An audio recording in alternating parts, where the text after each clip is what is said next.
Second book में first unit है optics. Optics को दो पार्ट्स में डिवाइड किया गया है। एक है रे ऑप्टिक्स, मीन्स होता है इसका किरण प्रकाशिकी, और दूसरा वेव ऑप्टिक्स, जिसका मतलब होता है तरंग प्रकाशिकी। तो पहले हम रे ऑप्टिक्स पढ़ने वाले हैं, जिसमें कि आपका पहला चैप्टर है रे ऑप्टिक्स पे, ray optics and optical instrument. Chapter first है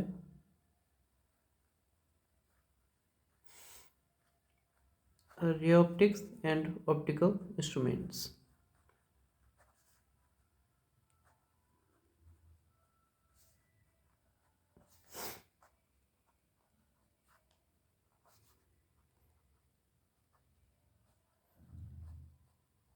इसको हिंदी में कहते हैं किरण प्रकाशिकी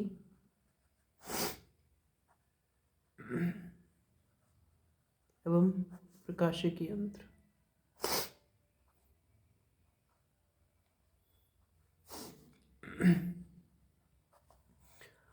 पहले इस चैप्टर में से कोविड-19 की वजह से काफ़ी सिलेबस कम किया गया है, जिसमें कि गोलीय दर्पण, दर्पण सूत्र, और प्रकाश का परावर्तन, प्रकाश का प्रकीर्णन, और सूक्ष्मदर्शी और दूरदर्शी की विभेदन क्षमता, ये जो टॉपिक्स हैं ये कोविड-19 की वजह से हटा दिए गए हैं। तो इसमें जो टॉपिक हमको पढ़ना है वो पहला टॉपिक स्टार्ट करते हैं हम। पहला है प्रकाश का अपवर्तन।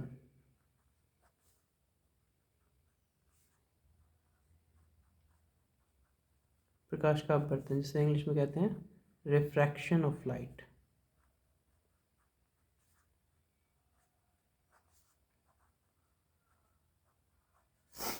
Refraction of light.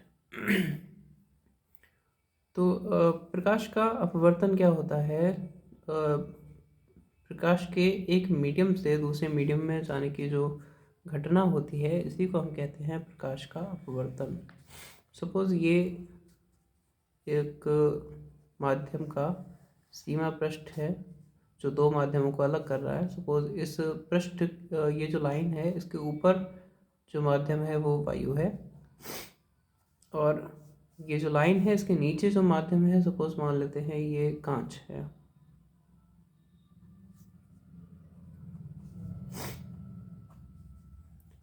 तो एक प्रकाश की जो किरण है वो सपोज अगर वायु से चलकर कांच के अंदर जा रही है, तो इस घटना को हम कहते हैं प्रकाश का अपवर्तन। इस प्रोसेस में होता क्या है, जब प्रकाश की किरण एक मीडियम से दूसरे मीडियम में जाती है तो वो जिस रास्ते से जाने चाहिए थी वो उस रास्ते से ना जाके थोड़ी बहुत बैंड हो जाती है, अपने रास्ते से थोड़ी हट जाती है। जैसे सपोज इसको ऐसे ये वायु में चलती हुई आ रही है, लेकिन जब ये कांच में एंटर करती है तो इसको वैसे इस रास्ते से जाना चाहिए था, लेकिन ये थोड़ी सी बैंड होके इस रास्ते से जाती है। तो इस घटना को हम कहते हैं प्रकाश का अपवर्तन। जब प्रकाश एक माध्यम से चलकर दूसरे माध्यम में जाता है तो अपने रास्ते से कुछ हट जाता है, इस घटना को हम प्रकाश का अपवर्तन कहते हैं। इसमें जो किरण ये पहले माध्यम में है, जो इस सीमा पृष्ठ की तरफ आ रही है, इस किरण को हम कहते हैं आपतित किरण। इसे इंग्लिश में कहते हैं इंसिडेंट रे।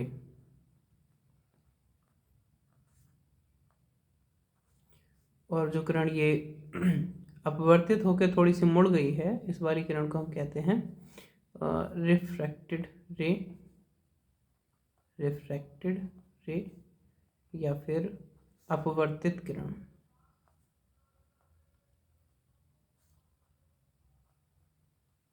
जिस पॉइंट पर ये आती है किरण, ये दोनों माध्यमों की सीमा पृष्ठ पे जिस पॉइंट पे ये किरण आ रही है, अपवर्तित किरण, उस पॉइंट को हम कहते हैं आपतन बिंदु या फिर इंसिडेंट पॉइंट।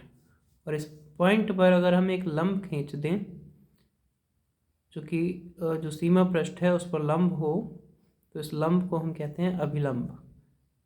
अभिलंब, और इंग्लिश में इसको कहते हैं नॉर्मल। अभिलंब या फिर नॉर्मल। अभिलंब और आपतित किरण के बीच में जो कोण बनता है इसको हम कहते हैं आपतन कोण। इसको आई से लिख देते हैं, इंग्लिश में कहते हैं इंसिडेंट एंगल। और अपवर्तित किरण और अभिलंब के बीच में जो कोण बनता है इसको कहते हैं हम अपवर्तन कोण। इसको आर से लिख देते हैं, इसको इंग्लिश में कहते हैं रिफ्रैक्टेड एंगल। तो ये होता है अपवर्तन। जब प्रकाश एक माध्यम से दूसरे माध्यम में जाता है तो अपने रास्ते से हट जाता है, इस घटना को प्रकाश का अपवर्तन कहते हैं। फॉर एग्जाम्पल के लिए हमने वायु से कांच में आते हुए एक प्रकाश की किरण को दिखाया है।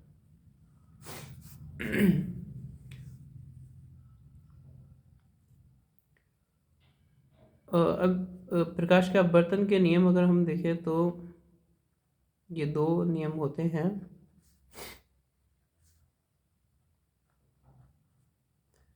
प्रकाश के अपवर्तन के नियम दो नियम होते हैं। पहला नियम होता है कि आपतित किरण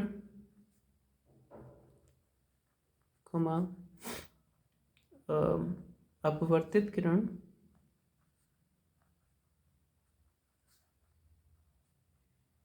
और अभिलंब तीनों एक ही तल में होते हैं।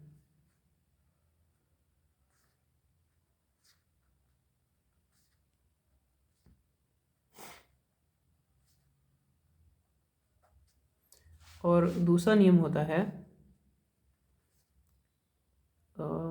आपतन कोण की जगह किसी एक रंग के प्रकाश के लिए आप लिख सकते हैं, एक वर्णीय प्रकाश के लिए या फिर एक रंग के प्रकाश के लिए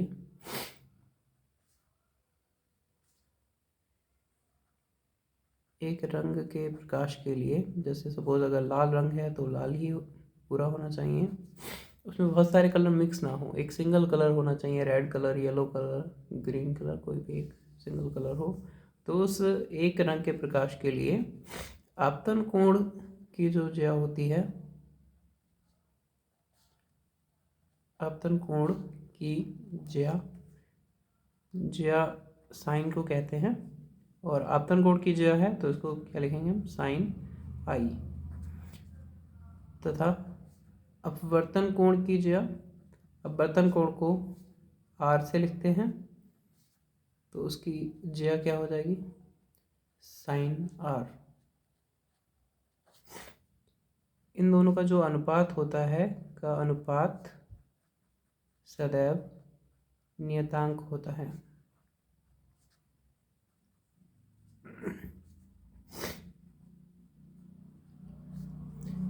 मतलब कि साइन आई और साइन आर को अगर हम डिवाइड करेंगे तो हमें हमेशा एक फिक्स नंबर मिलेगा। और ये जो अपवर्तनांक हो, वो ये जो कांस्टेंट है, जो नियतांक है, इसको हम कहते हैं माध्यम का अपवर्तनांक। इसको कहते हैं अपवर्तनांक, इंग्लिश में उसको कहते हैं रिफ्रैक्टिव इंडेक्स।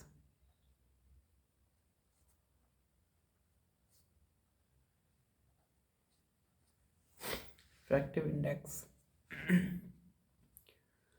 इसका मतलब क्या है, जैसे सपोज किसी एक मीडियम के लिए सपोज आपतन कोण है 60 डिग्री और अपवर्तन कोण है 45 डिग्री। तो अगर हम इसके लिए देखें कि साइन आपतन कोण कितना है 60 डिग्री और बटे में डिवाइड कर दें उसको साइन 45 डिग्री से, तो ये हमें मिल जाएगा साइन 60 डिग्री की वैल्यू होती है √3/2 और साइन 45 डिग्री की वैल्यू होती है 1/√2। तो इसकी जो ओवरऑल वैल्यू मिल जाएगी हमें, इससे अगर हम इसको काटेंगे तो ये आ जाएगा √3 में √2। इस √2 से ये एक √2 में कट जाएगा। इस 2 को हम 2 बार लिख सकते हैं, √2 गुणा √2, तो एक √2 इससे कट जाएगा, एक √2 बचेगा, ये आ गया। इसकी वैल्यू अगर हम फाइंड करें √1.5 आएगा। √1.5 की वैल्यू निकाल सकते हैं, वो भी 1 पॉइंट कुछ आ जाएगी, 1.7 लगभग।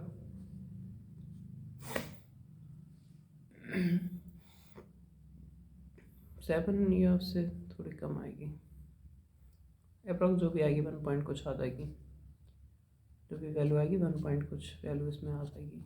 अब अगर हम आपतन कोण के मान को चेंज कर दें, सपोज ये 60 डिग्री था, इसको हम बढ़ा दें या फिर कम कर दें, तो अपवर्तन कोण भी उसी के हिसाब से चेंज हो जाएगा। जैसे सपोज अगर हमने इसको बढ़ाते हैं तो अपवर्तन कोण का मान भी थोड़ा बढ़ेगा, अगर इसको कम करते हैं तो अपवर्तन कोण का मान भी कम होगा। उस सिचुएशन में जब हम चेंज करेंगे इन दोनों को, तो इसको अगर आपतन कोण को चेंज करें तो अपवर्तन कोण भी अपने आप ही चेंज हो जाएगा। तब इन दोनों का फिर से रेशियो अगर निकालेंगे, जैसे सपोज ये 70 डिग्री हो गया, तो ये चेंज हो जाएगा अपने आप ही, 45 नहीं रहेगा, ये भी थोड़ा बढ़ जाएगा, मान लो 50 डिग्री हो गया, कुछ भी हुआ। तब अगर हम इन दोनों का रेशियो निकालेंगे तब भी इतना ही आएगा जितना अभी आया है। तो इन दोनों का अनुपात हम कभी भी निकालें किसी भी एंगल के लिए, वो हमेशा एक ही रहेगा, कांस्टेंट ही रहेगा किसी एक मीडियम के लिए। जैसे हम मीडियम चेंज करते हैं यहाँ पे, जैसे ऊपर वायु है, यहाँ पे कांच है, अब इन मीडियम को चेंज किया जाए तब इनका रेशियो अलग आ सकता है, लेकिन अगर सेम मीडियम हो तो इन दोनों का जो रेशियो है वह हमेशा कांस्टेंट ही आएगा। तो ये होता है अपवर्तन का नियम पहला और दूसरा वाला नियम। इसके बाद हम कुछ सिंबल्स यूज़ करते हैं अपवर्तनांक को लिखने के लिए, वो अब थोड़े से देख लें। अपवर्तनांक जो होता है इसको हम लिखते हैं n से।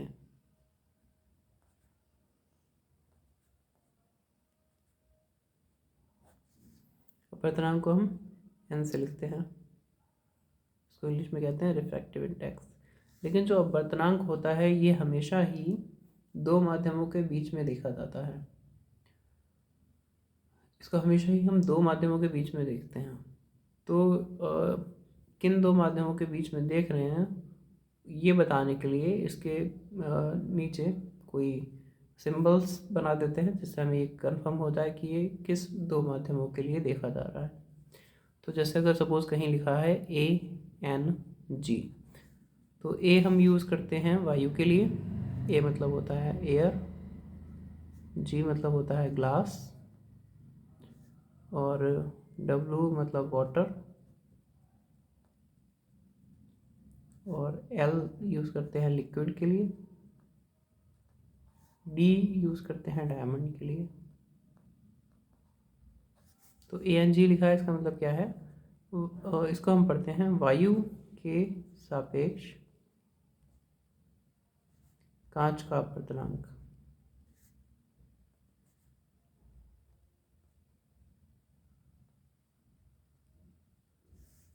और ANW अगर कहीं लिखा है तो उसको क्या पढ़ेंगे, पहला वाला जो है इसके सापेक्ष इसका अपवर्तनांक, मतलब वायु के सापेक्ष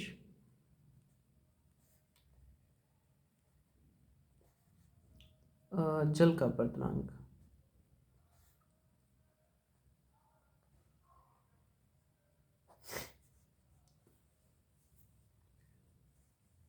ऐसे ही अगर लिखा है कहीं WNG, तो इसका मतलब क्या होता है, पहला वाला जो है ये जल के सापेक्ष, और दूसरा G है, G किसके लिए यूज़ करते हैं, कांच के लिए, जल के सापेक्ष कांच का अपवर्तनांक।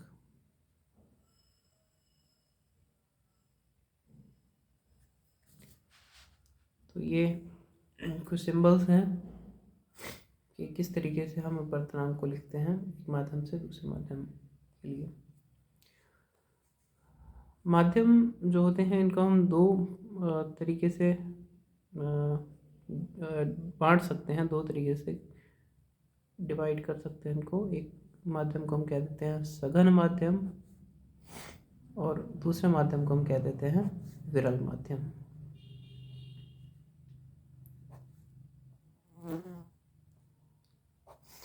हम किसी भी माध्यम को, एक सिंगल अगर कोई माध्यम दिया जाए तो उसको ना तो हम सघन कह सकते हैं ना विरल कह सकते हैं, जब तक कि हमें दो माध्यम ना दिए जाएं तब तक हम कंपेयर करके कुछ भी नहीं कह सकते।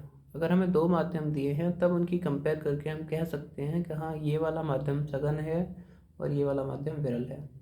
सिंपल से ही, जैसे कि अगर दो आपको लिक्विड दिए जाएं और आपसे पूछा जाए कौन सा गाढ़ा है कौन सा पतला है तो आप बता सकते हैं, लेकिन अगर एक ही लिक्विड दिया जाए और पूछा जाए गाढ़ा है कौन सा है पतला कौन सा है तब तो उसको नहीं बता सकते। तो जैसे आपको सपोज़ दूध दिया है एक ग्लास में और पूछा जाए बताइए ये गाढ़ा है या पतला है, तो अकेले तो नहीं बता सकते उसको कि ये गाढ़ा है या पतला है। अगर हम किसी दूसरे लिक्विड से उसकी कंपेयर करें तभी बता सकते हैं कि ये गाढ़ा लिक्विड है या पतला है दूसरे के कंपैरिजन में। सेम ऐसे ही जो माध्यम है, किसी को हम ना तो सघन कह सकते हैं ना विरल कह सकते हैं। दो माध्यमों की जब कंपेयर करते हैं तभी कह सकते हैं कि हाँ ये वाला माध्यम विरल है ये सघन है। अब ये कहते किसके बेसिस पे हैं, तो ये हम प्रकाश की चाल के बेसिस पे कहते हैं। सघन माध्यम ऐसा माध्यम होता है जिसमें प्रकाश की चाल कम होती है, प्रकाश की चाल कम होती है। और विरल माध्यम ऐसे माध्यम होते हैं जिसमें प्रकाश की चाल ज़्यादा होती है। मीन्स अगर हमें दो माध्यम कोई दिए गए, उन दोनों में हम प्रकाश की चाल की कंपेयर करेंगे, जिसमें प्रकाश की चाल ज़्यादा होगी हम ये कहेंगे कि ये माध्यम दूसरे के सापेक्ष विरल है, और जिस माध्यम में प्रकाश की चाल कम होगी हम कहेंगे कि ये माध्यम दूसरे के सापेक्ष सघन है। तो जिस माध्यम में प्रकाश की चाल किसी दूसरे माध्यम की तुलना में कम होती है उसे दूसरे माध्यम के सापेक्ष सघन माध्यम कहते हैं। जिस माध्यम में प्रकाश की चाल दूसरे माध्यम की तुलना में कम होती है उसे दूसरे माध्यम के सापेक्ष सघन माध्यम कहते हैं, और जिस माध्यम में प्रकाश की चाल दूसरे माध्यम की तुलना में ज़्यादा होती है उसे दूसरे माध्यम के सापेक्ष विरल माध्यम कहते हैं। ठीक है, तो ये सघन और विरल प्रकाश की चाल से देखे जाते हैं। अब अगर प्रकाश की किरण, ये कुछ नोट पॉइंट हैं ये आपको याद रखने हैं। अगर प्रकाश की किरण सघन माध्यम से विरल में जा रही है, एक लाइन है इसके ऊपर सघन माध्यम है इसके नीचे विरल माध्यम है, और प्रकाश की किरण अगर सघन से विरल में जा रही है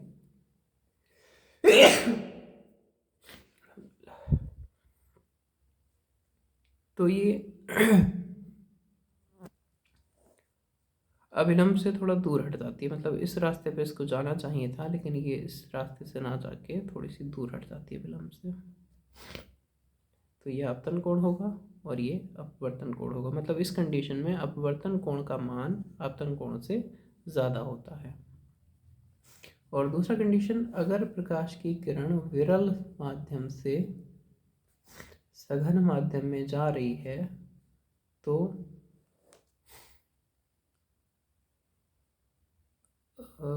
सपोज ये आपतित किरण है, ये इस रास्ते से जा रही है लेकिन इसको जब ये सघन माध्यम में जाती है तो ये थोड़ी सी बैंड हो जाएगी या विलंब की तरफ को झुक जाती है। तो इस कंडीशन में जो अपवर्तन कोण का मान होगा ये आपतन कोण से कम होगा।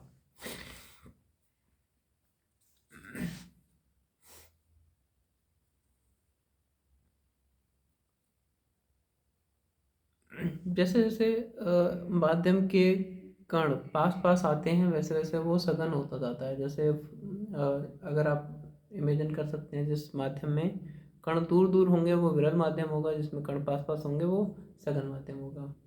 तो पानी में और कांच में अगर हम कंपेयर करें तो पानी के जो अणु हैं वो काफ़ी दूर दूर होंगे और कांच के जो अणु हैं वो पास पास होंगे। तब कांच जो होता है ये पानी से सघन है और पानी कांच से विरल है। अगर हम कांच और हीरे की तुलना करें तो हीरे में जो अणु होते हैं वो बहुत ज़्यादा पास पास होते हैं, कांच में उसके कंपैरिजन में थोड़े दूर होते हैं। तो कांच हीरे के सापेक्ष विरल हो जाएगा और हीरा कांच के सापेक्ष सघन हो जाएगा।